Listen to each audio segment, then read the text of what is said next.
పాపం ఏ మాటకు ఆ మాట చెప్పాలి.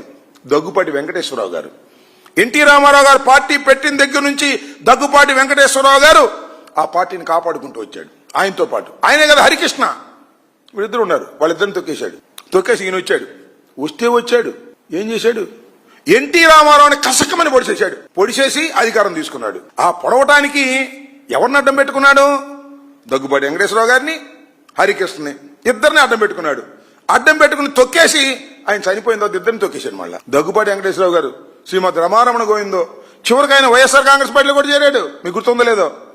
పురంధరేశ్వర గారు అయితే కాంగ్రెస్ పార్టీలో చేరింది. ఆ తర్వాత ఇప్పుడు బీజేపీలో చేరింది. మొత్తాన్ని చిందరవందర చేశాడు రాజకీయం కోసం. ఎంత దౌర్భాగ్యమైన రాజకీయం అయ్యా! నువ్వు మమ్మల్ని గొడవలంటావా? మమ్మల్ని పారంటావా?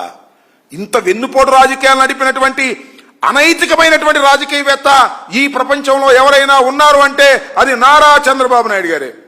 అంతేకాదు, నేను మనవి చేస్తున్నా, మీకు గుర్తు చేస్తున్నా. మీకు చాలా మంది యువకులకు తెలియకపోవచ్చు, నారా చంద్రబాబు నాయుడు గారి తమ్ముడు ఒక ఆయన ఉన్నాడు, నారా రామ్మూర్తి నాయుడు గారు. ఆయన కూడా తెలుగుదేశంలో శాసనసభ్యుడిగా ఉన్నాడు. ఆయన ఎక్కడ అడ్డం వస్తాడని ఆయన సస్పెండ్ చేసి పారేశారు. ఆయన కూడా కాంగ్రెస్ లో చేరాడు కొంతకాలం.